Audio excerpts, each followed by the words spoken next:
What is up, guys? My name is MipZ and welcome back for yet another League of Legends video. So today we are playing none other than the Gunslinger Lucian, and honestly this champion is a heck of a lot of fun. So yeah, he is basically he is one of the few ADCs who are a really great duelist. There's a reason why people also use this guy from time to time in the mid and the top lane.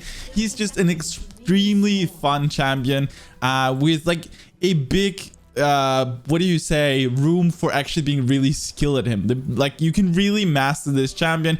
He's kind of, I don't want to see the Riven version of an ADC, but we're getting somewhere close to that. Like he is really fun and you can really be super skilled with this champion. Anyway, for those of you who are new in here, then this video will solely focus on the macro play of playing Lucian, meaning the decision making, the early, mid and late game, basically what you should be looking out for, what you should do. We will not go into any of the mechanics, meaning the abilities, combos, advanced combos. Instead, I've left a link for my other video down below where I only focus on this. So yeah, just wanted to get that out of the way. Also, if you are new in here, make sure to go down below and subscribe. I would greatly appreciate it. It's been ridiculous seeing all the support lately. So thank you guys for that. And also, if you want to see me live, go to twitch.tv/MipZ_live. I stream every single Friday. But yeah, let's just kind of get into this one. So first of all, some of the reasons why you do want to be picking Lucian is he is, first of all, a great duelist. He has insane mobility, he has consistent damage, he clears waves fast, he's strong in every elo, and he's what we call a lane bully. And a lot of you might be thinking, well, what the heck is a lane bully, MipZ? I don't know what this thing is. Why do you tell me he's lane bully? Lane bully basically means that this guy wants to get up in the faces of his opponents in the lane. He wants to duel them, he wants to go for those kills, and he wants to snowball. The thing with Lucian is that if he does not like kind of a snowball, like get started, then he really falls off in the late game. And that's one of the reasons why it's a champion where if you're really skilled with him, you can very consistently do well and win your laning phase, which is commonly, if you're good with him, also going to mean that hopefully you're going to turn the game into a victory. And it's really hard to stop a snowballing Lucian, because what you can do is basically you can dash right up into your enemy laner's face and just say, yo, you and me, dude, we're going at it right now. Right the heck now. And we'll try and see if we can do this throughout this game. This is some of the things that you got to be a little aware of with him. Some of the downsides of playing Lucian is that he is, of course, an ADC with shorter range. So you got to be very mindful of that. And he is, of course, hard countered by crowd control. So this is something you want to be aware of also when dashing towards your enemies. You want to make sure that either you're ready to dodge Brand's stun or that you have basically triggered it sooner. Or, whoop, you can get some good damage off. You can just see, and the reason why you outtrade everybody so freaking well with this champion is because every time he uses his abilities, he gets this double shot with 2 basic attacks. That is absolutely ridiculous. So really, this is some of the stuff you want to be going for. In terms of poking in the early game, you want to try and get your double shots in on the enemy as often as you can. And also, if they're staying out of your range, then what you can do is you can use your Q on the back minions in order to hit the enemy champion. So I'll see if I can basically show you. If you hit this and you get him to run in just in the same line, then he is going to take that damage. All right, so let's kind of talk about the different strategies for the early game when playing Lucian. The first one that I like to do is basically that if you're playing in a favorable matchup, meaning playing against something where you feel like you should win, if you go all in, then what you want to do is you want to make sure that you try somewhat to keep the lane in the middle. And the reason why you want to do so, well, let's see if we can make sure that we trade this well.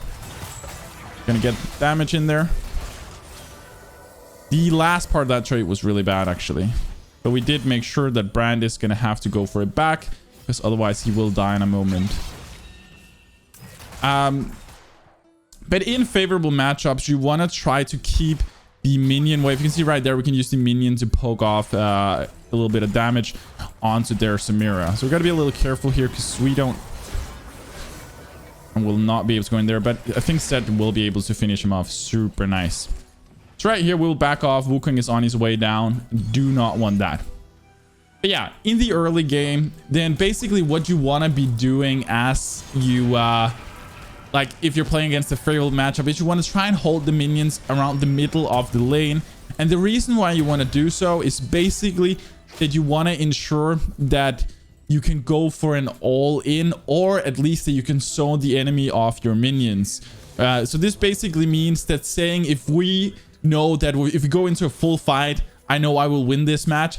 If that's the case, then I want to make sure that I put myself in a position where the minions are in the middle of the lane, such that either I can put myself in front of my minions saying, yo, if you want to last hit my minions, then you got to go through me, or otherwise you will have to fight me for it.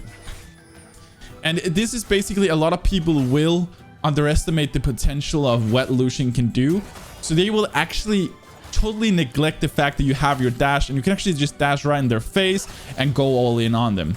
But generally speaking, when you're playing in something like what we are here versus this Brand as well, we want to be a little careful because Brand does have a stun and he has a good chunk of damage. So if I dash right into his stun, things could turn out really badly for me real quick. So I want to be looking for this poke damage as much as I can. And I want to try and see if I can exactly kind of bait out Samira's W, her wind wall thing. And right here, what we're talking about, now we can just last hit. You can say to her, if you want your farm, you got to come here. And we'll just stuck the lane, we'll completely freeze it here. And every time she comes forward, we will just poke her as much as we can. We'll zone back out. You can see right here, it's going to be another kill. And this is what's so freaking nice about her, is you can just see how we can zone them off as soon as we know that we are in a favorable position. If, however, you're playing in an unfavorable matchup, you have two scenarios. One of them is, of course, that you get pushed under your turret, you can't really get out, and all you just gotta try and do is get as much farm as humanly possible and try and see if you can push the wave back. Because the best way to actually counter an unfavorable matchup for Lucian is shoving the enemy under their own turret, such that you can dash around and you can poke just like this. That's basically what you want to be able to. I know that was kind of a weird one and it didn't turn out super nice, but I just wanted to show that when you have the enemy under their turret, then you are in a position where you very easily can damage them, while they just kind of have to recap on their whoop. We can get another kill here. Should be really free. There we go. Very nice. We'll get our farm and then we will back off. And you can see this is what I told you earlier with Lucian. As soon as he gets started, then he's actually really hard to do much about, because he scales so freaking hard in the early and mid game. Like, it's so quickly that he becomes out of control, and the enemy is going to be in a position where they're like, guys, what the heck do we do? How do we make sure that this doesn't like completely blow out of proportions? And pretty often it will. So with Lucian, you want to get up in their face. You can, if they don't have hard CC, then you can actually just dash into the enemy ADC more or less and just go full on berserk. One thing you need to know and you have to do, and also talk about this in the mechanics video, but you have to like mandatory make sure that you do auto attack between each ability, because of your passive that gives this double shot that is absolutely crucial, because this is the way you get the most damage. Also, a way to optimize the damage slightly is that your E has a pretty whoop. Let's see if I can get here in time. Probably won't be able to. I do have my heal if necessary. I'm going to use it here. We're going to help out as much as we can. Nice. That is, your E does have a range, but the cool thing with it is that you can actually not dash the full range. You can dash basically very short, and this is going to shorten the animation slightly, and thereby you're actually going to get your double shot off quicker. So that's something you want to be aware of that you can do. But right here, we'll just keep pushing, and what's so important about Lucian is also we want to try to finish the game as early as we possibly can, because this guy's running this way. Whoop, we should be able to get this. We will use our ult just to make sure that we get him. There we go. You want to try and finish the game as early as possible, just because he is going to start falling off in late game. But the cool thing is that if you're really good at Lucian, then the point where he starts falling off is going to be further and further into the game, because you're going to be able to really push that advantage that you're making for yourself. And that's basically what we're doing here. You can see at this point we're 303. We have a decent farm. It's not amazing, but it's decent. And every time we go into lane now, we can actually, if these guys just overstep by an inch, we can dash in their face and we can completely and utterly punish them. And that's what you want to make sure that you do on Lucian, because you can snowball so freaking hard on this guy. But it is a lot of like practice makes perfect, but he's such a fun champion to play. So I can really strongly advise just about anyone to do so. Against CC supports, it can be a really good idea to make sure that you save your E, your dash for their CC to try to dodge it. Like even let's say that we were playing against the Pantheon. When Pantheon dash or jumps to you and stuns you, if you click your E at the same second as he jumps or as he's in the jump, then yes, you are still going to be stunned, but it will actually let you dash and you'll be stunned like basically further away from him, which is pretty cool. So that way you can keep him out of his, so he won't get in auto attack range as well. Right here, we'll be a little careful because my Pantheon is going to go up in top lane, and I don't want to be dueling a Brand and Samira on my own. So I'm kind of just going to hang out, make sure to get farm. I can see these guys are literally seeing that he's not here, so they're going to go up here and try and do something. If I can juke out Brand's E, then there is actually a world where I would be able to outplay them and actually kill both of them using a combination of my basic abilities and also combined with using my ult. So there is a world where this is possible, but right here I'm not going to be risking it because I know we have Wukong just underneath us, and also I have Vi as backup, but I'm not going to go for it. So I'm keeping a very close eye on this Brand because I want to be going all in. Right here, this should be enough for us to finish off this target. As you can see, we can just keep snowballing this super hard. There we go. Whoop. Oh, whoop. This is going to be a little careful. There we go. Gotta make sure we don't get hit by the AoE passive from Brand. But you can see we're just slowly snowballing this. And very nice that we're also getting a rift down here. It's going to allow us to get last armor plates. But you can just see how we're slowly snowballing this. And what you want to make sure also when you're playing Lucian is you want to make sure that you don't start falling off on your farm.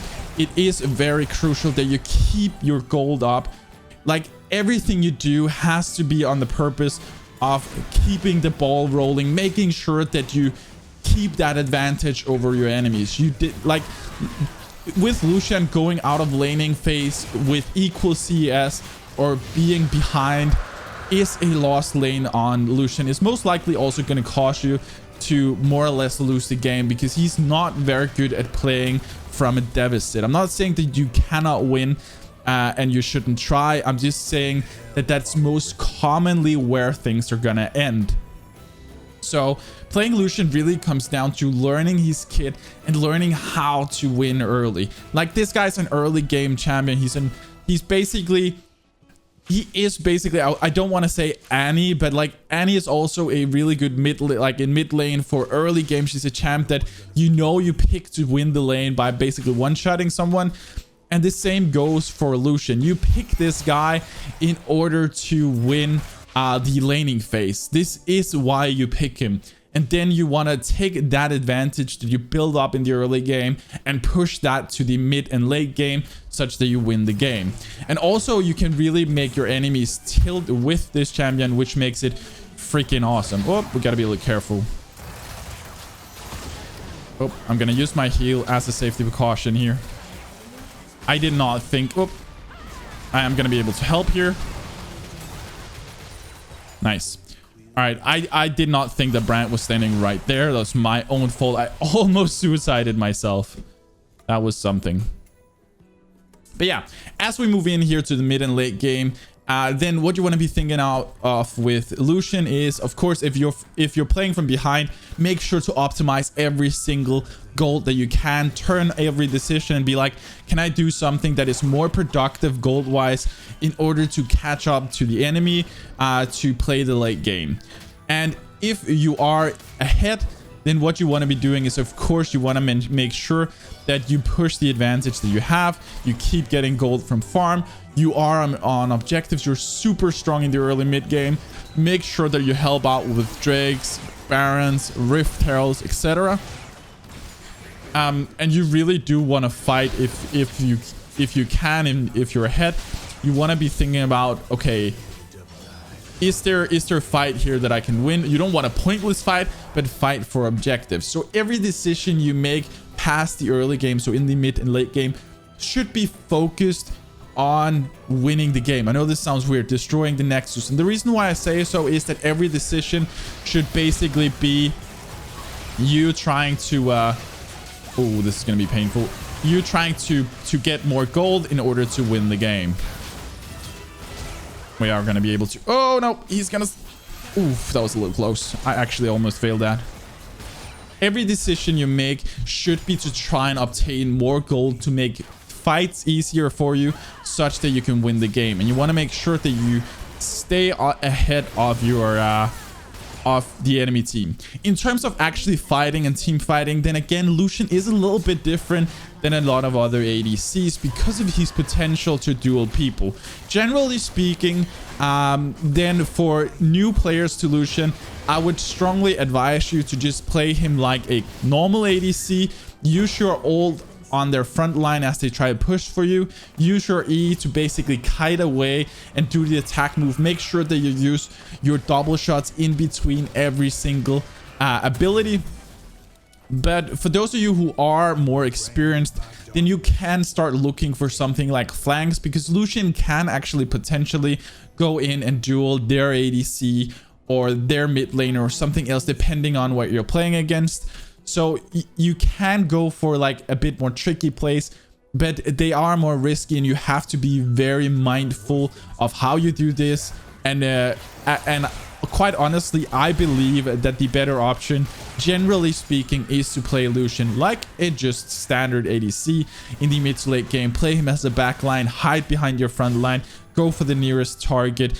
It is first if you get out into really late game where the enemy ADC is going to be able to kill your front line quicker than you can, and you simply just don't have the damage per second to compete with them, then you might start looking for something like a flank or something else in order to try and instead take out their DPS such that you can win the fight. But again, it is very, very risky and something that you need to be super aware of. Okay, so this fight down here, we're not fully in it. We're gonna try and use our ult just to whoop. Nice. All right, good job. But yeah, that's generally speaking how you want to be playing the late game, that every single action you take is to try and destroy the Nexus. So every time you do something, think, am I getting more gold from this than from doing something else? If the answer is yes, then that's probably the right call. Or am I getting an objective down? So this is what you generally always want to be thinking about with Lucian, because you got to have the mindset of, how do I finish the game pretty fast? How do I tilt the enemy? How do I get more objectives? How do I get more gold? How do I keep on top of my gold advantage? Like right here, you can see we are at a point where we have 8 kills, 4 assists. We have over 40 farm more than their ADC. And I've not been playing this perfectly at all. But this is just keeping us at a point where we can stay with our advantage. And it's going to be really hard for them to catch up soon. Like there's, generally speaking, you can see their ADC so far behind that it is probably going to be taking them quite a while to catch up to us. So, most of our team just solo died, which is kind of unfortunate. And we want to be looking for more gold. So I think we'll go ahead. We'll take wolves and we'll take the grump over here. I'm not going to take the raptors because I see Vi is probably going to go there very, very soon. So instead, I'll take this such that we keep up our gold. Hopefully by then, one of the lanes will be pushed forward and we will be able to go ahead and clean out that wave. So I'm going to look down here. It appears that this wave is actually not pushing toward us. So I'm not going to be able to take that. But Vi went top and I just noticed this. So this means we can go take raptors and also we can go take this lane. So I'm going to help out in here as much as we can. I'm sadly not going to be able to get an assist. I only used the ult there in order to hopefully get the assist in time. But it wasn't enough. All right, so Vi is going to go in there. I'm going to back to optimize gold before the next objective. I think the next objective that is going to be coming up is actually that we are going to try and just push for a turret. Because the next Drake is in 3 minutes. And I want to make sure we do something productive before then. Also, we should have changed a ward to the far side. But I kind of forgot that. So we'll leave it at that. But yeah, here in the late game, of course, try and hang out with your support as much as possible, or your support should be hanging out with you. But you can also go to side lanes and duel somebody if you know for a fact that they're on their own and it is a champion that you win 1v1 versus. We're going to try and do as much as we can here. There we go. Nice. And this should open up an inhib turret for us. So that's what we're going to try and do. This guy gets a little too close and we are for sure going to punish him for it. And that's base. Oh, I'm going to be a little careful here. I'm going to hold on to my E because I am going to need this in order to try and kite away. Sadly, it's not going to be enough. All right. I tried. I could have played that better though, but it happens. This Wukong literally shredded us all. He is, wow, he is actually super duper fed. I had not noticed this at all.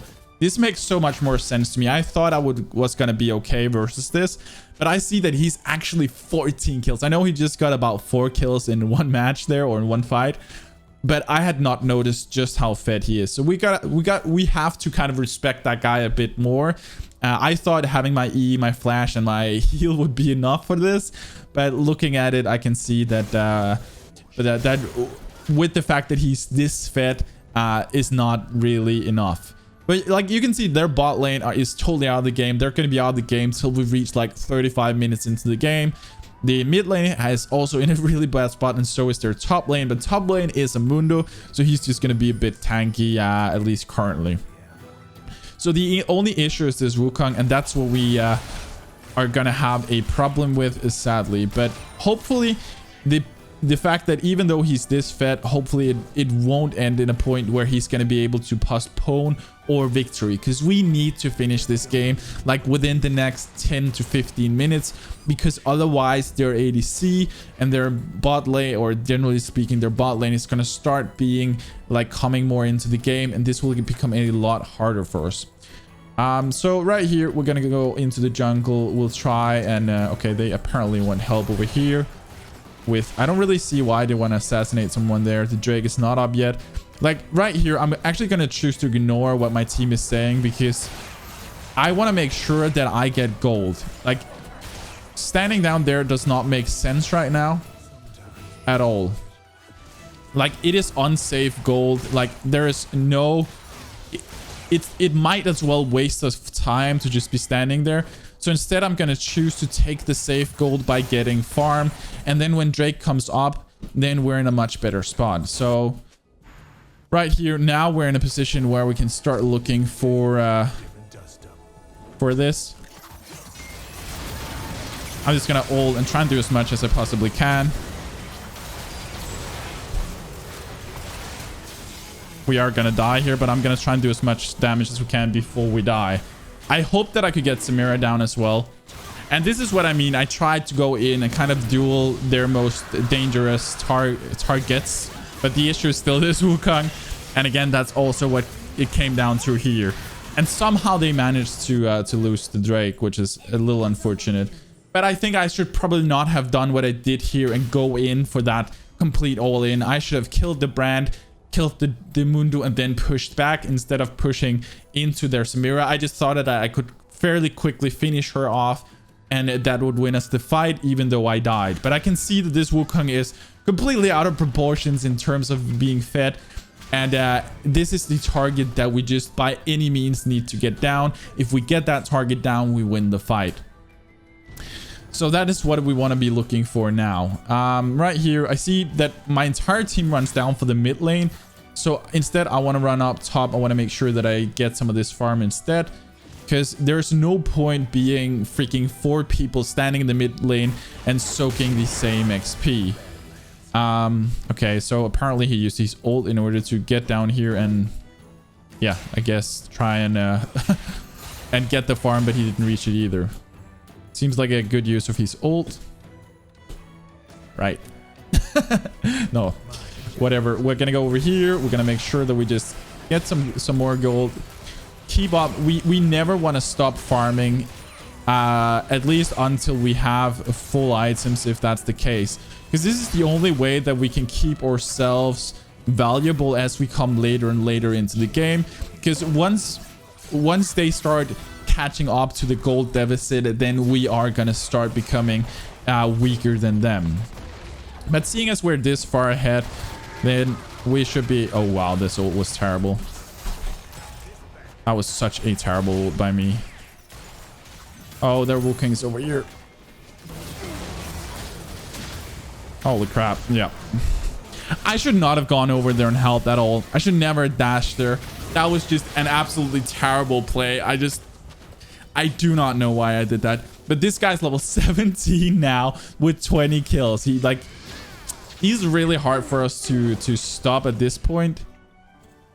We have to kind of try and figure out a way of diminishing this guy's advantage or getting him down. And the only way we can do that is basically a combination of using Vi's ult on this Wukong with Set, most likely. Like, this guy is literally 1v9ing right now. The rest of their team is not even in this match. But they're gonna get the Baron, and this is actually like worst case scenario for us as a Lucian, because we know we get outscaled in the late game. So just the fact that they're getting this Baron and actually saying, yo, we're gonna be in this game for a bit longer is a really, really bad thing for us. We need to figure out a way where we can finish off this match, and it is gonna be trying to play a normal ADC style and just playing backline and trying to look for this for a kill on this Wukong. That is the only way we can finish this, is if we basically ensure that we get him down. So I'm gonna start just farming again. We want to make sure that we keep our gold up. Gonna get some of this jungle, and then we'll go into mid lane and we'll get as much farm as we can here as well. So the whole enemy team is pushing in with Baron here. I'm hoping my team comes in here, but we gotta be really careful again. This Wukong is level 17. So he is just an absolute beast getting down. He's like 4 levels ahead of most of us.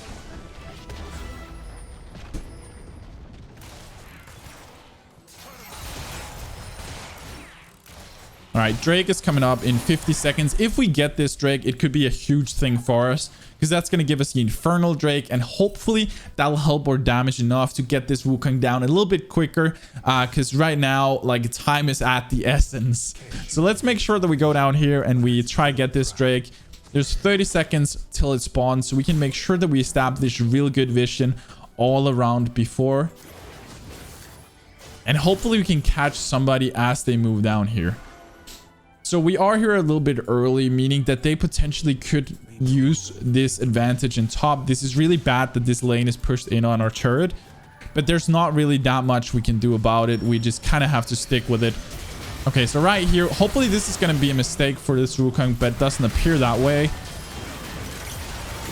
I'm going to use my ult, hoping that we can do as much damage as we possibly can.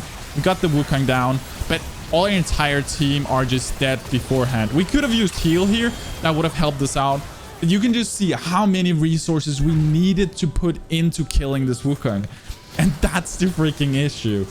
So we're going to go ahead. We'll buy ourselves a Mortal Reminder. And I think it will build into a Guardian Angel. But the thing is, at this point, I'm a little unsure whether or not going for the Guardian Angel is going to make sense for us. Like, if we die as the first target, yes, it might make sense. But our team is getting cleaned so freaking quickly after we die. So this is going to be kind of the issue. So we're sitting in a situation where is going Guardian Angel going to be the most sense? Or maybe going for something that's going to give us a bit of sustain, like a Bloodthirster, going to be more worth it. And this is kind of what's going on in my head now. I'm kind of trying to evaluate what do I think is best for me. Like Guardian Angel, yes, if I die at a good time, then I'm going to respawn and be able to get back into the fight. But I think that if I die, the fight is already over and the respawn is not really going to help us out at all. So for that fact, I think we're going to go for a Bloodthirster. That's simply going to make sure that once we do get Wukong down like we did there, then hopefully I'll be able to lifesteal myself up fast enough to not die afterwards. Right here, I'm caught, I'm dead, and it's probably GG. I overextended this, but I did not really evaluate that they would be here. This could potentially be the end. I'm not gonna deny that fact, and that was completely my fault going too far out without vision anywhere. And also we've forgotten to change this all game.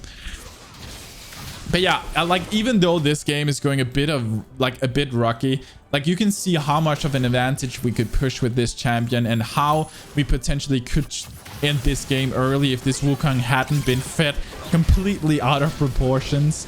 And he is a really, really strong champion on us because he can literally jump to us. He has a double knock up, and he's apparently completely smashing our entire team. So this makes things a little difficult. So yeah, I don't want to be the front line against this Wukong. He is definitely going to kill us if we do so. So we're going to try and hang back. I'm going to try and look for my team to do something, and then I'll go in. Or Pantheon is caught in the middle. This should be a free kill. Should 100% be a free kill. Cannot believe he still got me down. But you can just see he literally one-shots us. He did a crushing blow for 1400 damage. I'm a little unsure if he got 1 or 2 shots off them in. I think he only got 1. Because the first jump, I don't think he actually got to me. So that's like 1400 damage. He literally like killed us in a matter of a split second.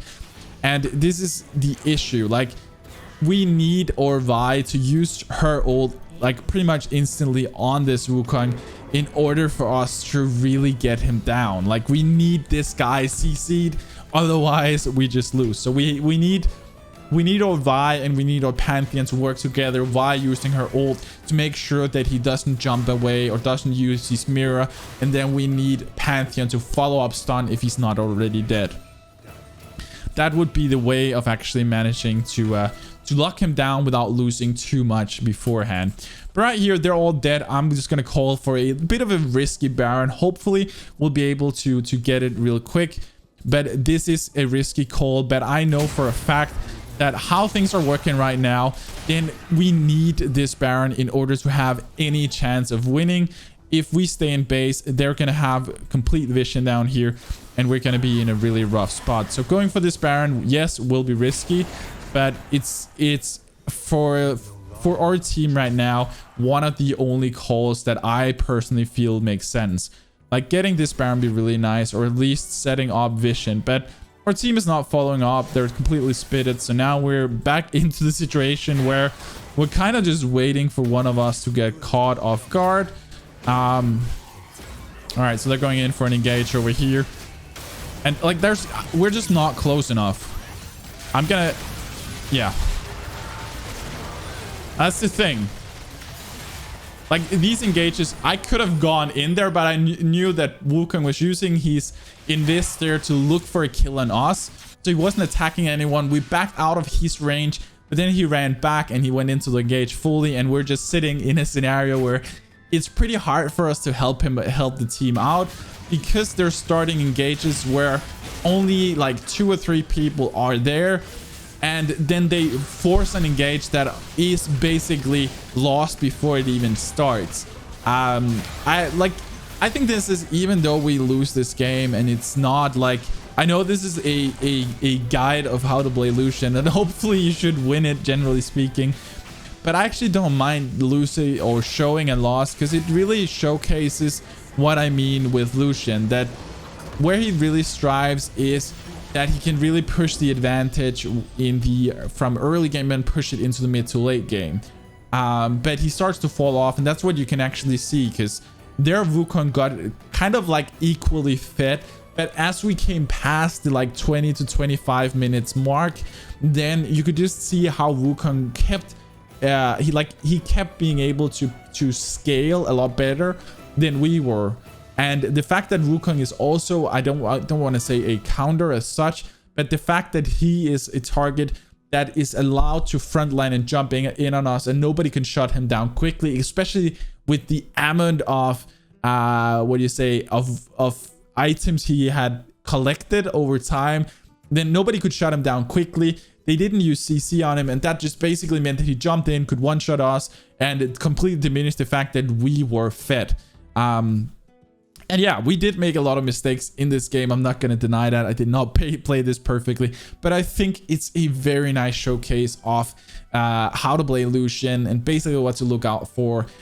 So you really want to be thinking about these things, but he is an extremely fun champion, and also a champ that you can get a really good win ratio on. You can consistently really win your bot lane on him and push that advantage into mid and late game, because he is such a freaking strong early game champion, and he's such a high skill cap champion where if you're really good with him, he's absolutely insane. Like, he really is, and he's ridiculously fun to play. So yeah, I hope you guys enjoyed this one. I hope you learned a thing or two, or at the very least was a little entertained. If you were, then make sure to smash that like button. And yeah, if you're not already subscribed, go ahead and do so down below. Click that button. I would really appreciate it. It's been insane seeing how much support we've gotten lately. Like, literally, I'm so humble. Thank you guys from the very bottom of my heart. And yeah, of course, if you do want to see me live, go to twitch.tv/MipZ_live. I stream every single Friday. But with that said, there's not really much else to say. Then, as always, stay awesome, have fun, and take it easy, guys.